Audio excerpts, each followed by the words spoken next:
Hello दोस्तों, समाज सेवा विद्या मंदिर में आपका स्वागत है। आज हम जानेंगे वर्ग और वर्गमूल कैसे निकलता है। वर्गमूल कैसे निकालना है, सबसे पहले आप यहाँ 1369 है, 1369 को आप लिख लेना है। आपको लिखने के बाद उसको इस तरह से घेर देना है।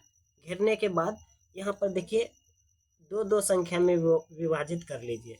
इसको पहले बायां ओर से दो संख्या लीजिए, दो संख्या हो गया। यहाँ से भी ये दो संख्या हो गया। अगर एक बचेगा ना, ये दो संख्या हो गया, और अगर कोई एक रहता तो उसको छोड़ देते हैं। दो दो संख्या में आपको विभाजित कर लेना है। देखिए दो दो संख्या में विभाजित कर लिए। उसके बाद देखिए ये 13 किससे कटता है। देखिए अगर मान लीजिए आप 3 से कटाते हैं, 3 तिया 9, 3 से गुना करना पड़ेगा। अगर 4 से गुना कर कटाइएगा, 4 से ही गुना करना पड़ेगा, 4 चौके 16, ये अधिक हो जाता है। 3 से हमको कटाना है, 3 तिया 9 हो जाता है, कम होता है इसीलिए हम कम लेते हैं।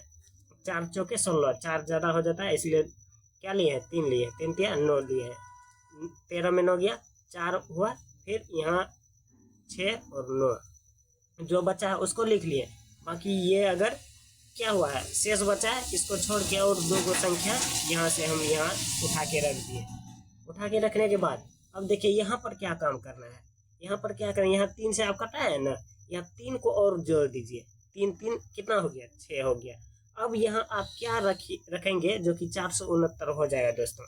देखिए यहाँ पर इकाई अंक क्या है, 9 है। आप बताइए दुकानों में इकाई अंक कितना आता है, 9 आता है, नहीं आता है? 3 में आता है, हाँ जी आता है, 3 तिया 9 इसमें आता है। अगर मान लीजिए हम 63 को 3 से गुना करेंगे, फिर 3 से गुना करना पड़ेगा। यहाँ जितना हम रखेंगे 3 रखे, यहाँ भी 3 से हमको गुना करना पड़ेगा। 3 तिया 9, 6 तिया 18, 189 होता है। अब देखिए 4 चौके 16, 6 आता है, इकाई अंक नहीं है 9। अब कितना आएगा, 5 5 25 नहीं है, 6 6 36, 6 नहीं है, फिर 7 7 49, हाँ जी 49 मतलब 9 है। अब 7 यहाँ रखते हैं, देखते हैं क्या होता है। 7 अगर यहाँ रखेंगे फिर 7 से हमको गुना करना पड़ेगा, ठीक ना दोस्तों। यहाँ 7 से हमको गुना करना पड़ेगा, 67 गुना 7।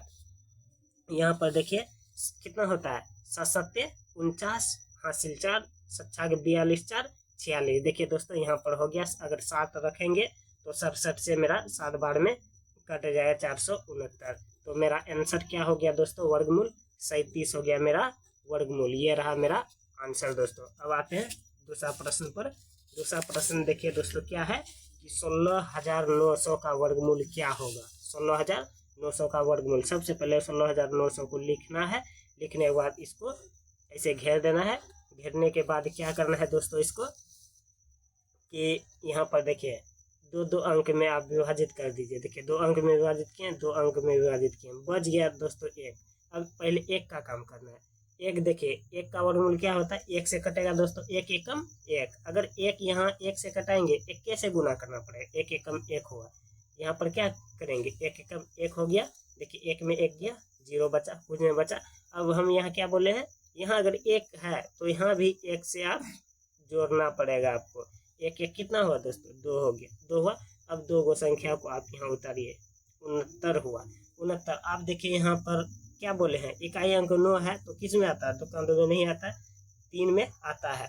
अब यहाँ देखिए 3 रखिए, होता है क्या, मान लीजिए यहाँ 3 रखेंगे, यहाँ भी 3 से गुना करना पड़ेगा। 3 तिया 9, 3 दूना 6। देखिए दोस्तों 69 आ गया। यहाँ 3 रखना ही चाहिए हमको। 13 69 कट गया, ठीक ना। अब डबल जीरो है, डबल जीरो को यहाँ आप बैठा दीजिए। डबल जीरो को जैसे ही आप बैठाएंगे यहाँ डबल जीरो, 1 0 यहाँ पर आ जाता है। इसको कटाने का कोई ज़रूरत नहीं है दोस्तों। अगर डबल जीरो वाला है तो 1 0 अपने आप यहाँ आ जाता है, ये 0 खत्म हो जाता है दोस्तों। चलिए दोस्तों मेरा कितना आ गया, 16,900 का वर्गमूल 130। ये रहा मेरा आंसर। चलिए दोस्तों आज के लिए यहीं तक रहने देते हैं, आते हैं नेक्स्ट वीडियो में।